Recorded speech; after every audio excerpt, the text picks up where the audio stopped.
Okay guys, let's talk organic farming or organic gardening. So you might think, well, it's just simple. You plant your plants and you don't put no chemicals on. Well, it is kind of simple, but it's not that simple. So thought maybe we'd review a few things with you that we do here on our farm. This isn't necessarily what every farm's going to do, but some of these practices will be the same from organic farm to organic farm, and some of them will be different. You see a lot of different ways to garden organic, but all of them have the same basics. If you want to garden organic, you have to never put anything in your soil or on your plants that could do harm to the soil or to the crops that you're growing that would make them not great for consumption. And there's a lot of ifs and ands there. You might think it's as simple as going to your local big box store or hardware store and picking up a item that is labeled for organic use or labeled as all natural, but it's not. There's some companies out there, and I won't mention names, that label things for organic gardening, but you cannot get them certified to use on a certified organic farm. So, you know, that's some questionable stuff there. When my certifier tells me you can't use that, but it's labeled for organic gardening. Yeah, but they won't tell us what's in it. So, when you can't trace what you're using, it's hard to trust the product. Now, some other things that you may or may not understand is that when you prep your soil for your gardening season, you don't want to use any type of a chemical fertilizer or chemical herbicide or so forth on your soil. Now, there is some things that are approved for organic farming or gardening, but those things are usually derived from something all natural. Right, Tiffany? That's right. Tiffany, you want to name off a couple of the, I know we use them in great moderation. Our certifier usually asks, how many bottles of that did you use, or where's the cases stored? And we're usually like, we use one bottle a year. Oh. Asgard is Asgard, not Asgard like Thor. Oh. But Asgard. Thor? Yeah. Ah. But Asgard is what we use for whiteflies, aphids, thrips, and so forth. Those are some of the things that we fight in our high tunnels and our greenhouses and our grow rooms profusely. So once we see a problem, we do start spraying that for 3 weeks every 7 days, because that's the only way you can get rid of them. That's how you disrupt their cycle. Right. We have tried the whole in our grow room with praying mantises, and they just can't keep up. They do a good job, and we right. we are for sure to keep those, but they just can't keep up with the the amount of usually in our outside tunnels they can keep up with it, because the cold weather will kill them, the hot weather will kill them. They like that in between. So, but we usually go, actually I have my 1 quart bottle of Asgard that has lasted me, this is its 3rd year, and I will probably have to buy another one this year. But it's also, when I bought it was like $125. It's now went up to like $250 for 1 quart. So back to supply and demand, folks. right. Inflation. I think it's Pygamic, but I can't remember off the top of my head, but it's one that we have used. That sounds correct. Yeah, for stink bugs. We don't use enough of this stuff to keep track of it sometimes. Yeah. We have to go back. And the other thing with that is we have to get that, even though it's certified organic, we have to get it approved through our certifier, right? Which is CCOF. They have to approve that for us to use it. Just because it's certified organic don't mean we can use it. You have to put it on your list. You have to tell them what you're fighting, how you're fighting it, when you're using it, how you're using it, how much you're using of it, and what you did prior to prevent the issue and try to prevent the issue from having to use that spray. Right. So it's a lot that you got to go into, but you know, that's why we don't like using. So Tiff, if you would, let's talk about fertilizer for a minute. Okay. Would you tell them what kind of fertilizers we use, what we start with, what we use through our fertigation system during the year, and then we'll touch on what we don't use. So our big thing that we start out with when we till is our Daddy Pete's products. Now, there is a difference between the Daddy Pete's bagged organic cow manure and the Daddy Pete's bulk cow manure, because there are some big box stores that buy the bulk cow manure and it's not actually organic. And mom and pops too. Right, and it's an organic blend. Right. So if They it's an start organic, with the Daddy Pete's organic, and then they blend in their stuff to bulk it up and to make a larger product. right. And Daddy Pete's even sells an organic blend. And so those things are not organic, because as soon as you mix something non-organic in with organic, it crosses it out. So if you've been using that bulk stuff, you're not using organic.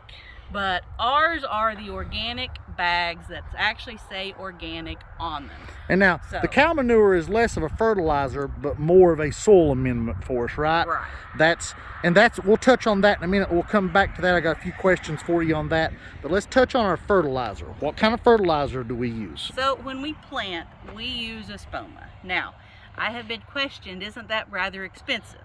Yes. It is, yes. We got a truckload coming in Monday, and we're crying. But with that, we also know how well it works. But we've also looked at the other OMRI certified organic fertilizers, and when you buy the espoma in bulk like we do, it actually comes out not as expensive as what the other fertilizers do. And that's because we're a certified dealer for espoma. Right, and so that is kind of a no-brainer for us. That's, to go with the espoma. Now, there's several different types. We have plant espoma, we have tomato tone, we have garden tone, we have chicken manure espoma. All of it is the organic. We have, I think I said garden tone. You did. Holly tone is what we use on our blueberries and strawberries. And you have, we buy and sell some of the berry tone and some of the bulb tone also, but we don't use that ourselves because it's too small of a bag. Yep. And so that is our fertilizer we put in when we plant. Now, after we plant, it's not just you leave it and you forget about it. You have to continue with fertilizer to get good crops. So what we use is AgroThrive. We actually use their general purpose and then their flower blend. General purpose will be for your green growth. It's got higher nitrogen, and then the flower blend has actually got more nutrients for your plants that you want to flower, and that's going to be your main fruits and vegetables, your tomatoes, your peppers, and so forth, because you want that flower, because without that flower you're not going to have fruit. Yeah, and all green growth, it's just like a nice bright green tomato plant. You can have a beautiful green tomato plant with 3 tomatoes on it, and that don't do you any good. Nope. I want a beautiful tomato plant, but I want tons of blossoms and tons of tomatoes. So let's talk about your AgroThrive. How do you get that to your plant? How do you deliver? Because that's a liquid product, right? A concentrated liquid.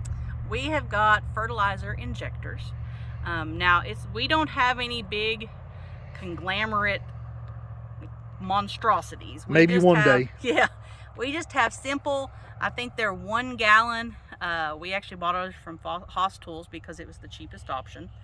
The unfortunate thing is if you leave them outside and it's cold. If it freezes, it busts. Yeah, and then you lose your tank. We've done that. I've done that. Okay.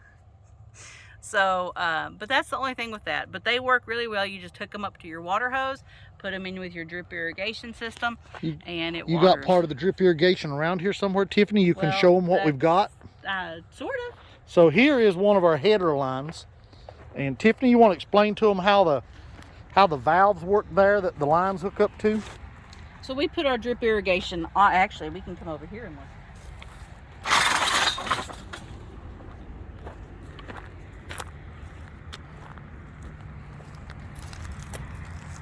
So these are our blackberries, and yes, they need weeded terribly. We're working on that. But this right here is our header line. And this feeds the water through the water hose. And it hooks up to these drip irrigation lines. So this is off right now, correct? So yeah. We would turn it this way when we go to water to turn it on. Correct. So. Okay, now, Tiff, let's go talk about what we're doing over here with the Daddy Pete's cow manure. I wanted to get back to that. Oh, actually, before we do that, Tiff, I do got one more question for you, if you'd like to be back on camera again. So, why do we not use your traditional fertilizer? Most people may not know what it is, but your traditional fertilizers that you go to your local hardware store and buy, like 10, 10, 10, 10, 10, 12, 10, 12, 15, 12, 15, 20, 20, 20, yeah. You know. Those are chemical fertilizers. Those are actually oil-based. So basically the same motor oil you run in your car is the same oil you're putting in your ground. Kinda. Yeah. Your motor oil in your car's got additives added to it, but it's still a chemical process. It's a man-made fertilizer made from chemicals, and so that's not allowed in organic farming, correct? Absolutely not. So if you start out with a chemical fertilizer at the beginning of the year, have you kind of defeated your purpose of 100% growing an organic tomato or organic pepper? If you are USDA organic certified and you use a chemical fertilizer, you cannot use that land for 3 years. So what about the farms that claim to grow organic? And I'm not trying to pick on nobody, I'm just trying to let people understand. So the farms that claim to grow organic, but they use a chemical fertilizer because that chemical fertilizer feeds the crop quicker and faster than an organic fertilizer does, because it's got to take longer to break down. And it's cheaper. So, right, about 1/3 to 1/5 Yeah. the price. But so if they claim to grow organic, and correct me if I'm wrong, and then they use a chemical fertilizer, are they growing organic? Absolutely not. So they would need to start with an organic fertilizer. That's right. Okay, so that's all I got there. Let's talk about what we're doing over here, because this looks kind of funny laid out here, Tiffany. To the average person driving by on our little Antioch Road here, they probably look at this and go, what are they doing? So you want to tell us what we're doing? Well, this is actually what you've been doing all day long. Well, I have not been doing any. Well, I've been pulling fabric up. But we are putting the Daddy Pete's organic cow manure down. And this is the big difference. We did not buy in bulk because, like I said, the bulk is not always organic. It can be blended. It can be blended. So, even from Daddy Pete's, that's why it doesn't work for us. So it plainly states that this is organic, which is what we have to use. But this is just a good way of getting the microbes and a little bit of fertilizer. It's actually like 0.5 by 0.5 by 0.5.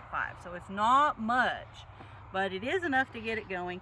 And the earthworms love it. And everything that we want to grow in our soil loves it.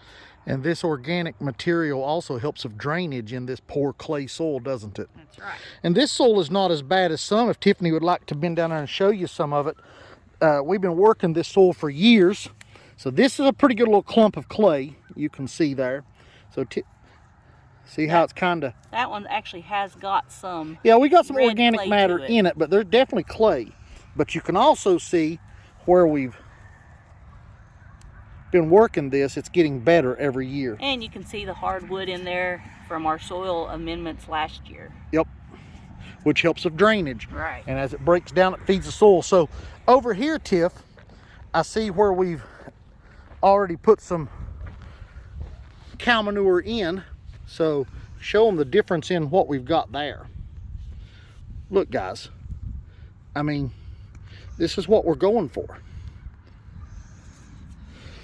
So, is it cheap to put down organic compost? Not even close. Not in our area. No. We spend a lot of money on this. Just to give you an idea, we sell these bags at I think $9.50 a piece. Yep. 40-pound organic cow manure compost. And so obviously we pay a little bit less than that. Not a lot less, but a little bit less. And then we got to pay a delivery fee to get a truck here and to get a loader here to unload it and so forth. But it's a lot of work. But we believe in what we're doing, right? We do. Why? Explain to me why you're so passionate about organic gardening and farming. If you'll want to wrap this video up in the next minute here.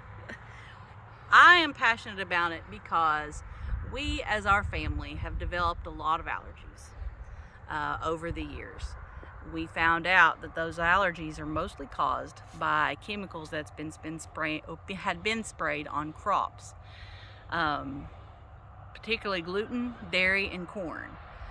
We found out that when we went corn-free, when we cut them all out, but then we went with corn that was organic and dairy products that are organic, we don't have issues out of those no more. And even more specifically on your dairy products, you have to be careful about how much corn they're fed. Right. We actually, the best milk that I have found for us is a grass-fed from A2 cows that have not been hybridized so many times over and over again. They're like an original, like a Jersey cow, something that God actually created to make milk for us. So we found that helps us. Over the years, we have seen before we moved on to here, we used your basic chemical fertilizers because we didn't know any better.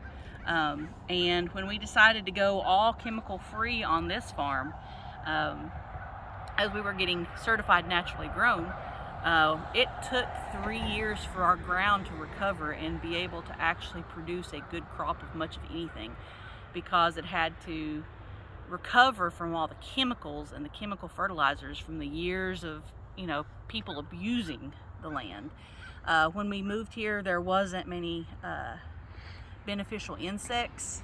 And this property had been empty for several years when we moved on to it. And it was basically horse pasture before that. Yeah. So, even though there hadn't been farmed on, there'd still been a lot of stuff sprayed and just the ground not been taken care of. We suspect it had been sprayed. We don't know, but it was just poor clay soil. But so it took us about 3 years to get our ground, and that's basically, we found out later with the organic transition, that's what it takes, is 3 years transitional. We started noticing a difference after year one. Year one was rough gardening. Yeah. I'm glad we wasn't trying to do a market garden and sell to people, because year one was tough. Yeah. So at this point, we've been doing this since 2011. It's of course 2023. We've got everything in pretty good condition. Our weeds have run rampant, which is just because we were trying to run 2 businesses. Now we're doing this full time, so hopefully it gets easier this year. But we see a lot of natural things that help the ground. I love walking through and seeing my clover patches and my hairy vetch patches and stuff that people pay good money for cover crops, and I have it growing naturally everywhere. So it helps feed the soil rather than just tear it up and till it back in. It also helps to mow it over and let it just dissolve back into the ground and feed the soil. So I believe the longer we go at this and the more natural we come, and keep feeding our soil, encouraging our beneficial insects. It's one of our goals is to make the soil and the land better every year from what it was the year before. And we see great differences every year in it. It's quite beneficial for us. So it continues to be more of a desire for us to do more things to better our land and to better our environment for not just us, but our kids and our kids' kids and their kids' kids and generations after. Tiffany, we want to thank you for taking your time away from your project and sharing with us about your passion for organic gardening and farming.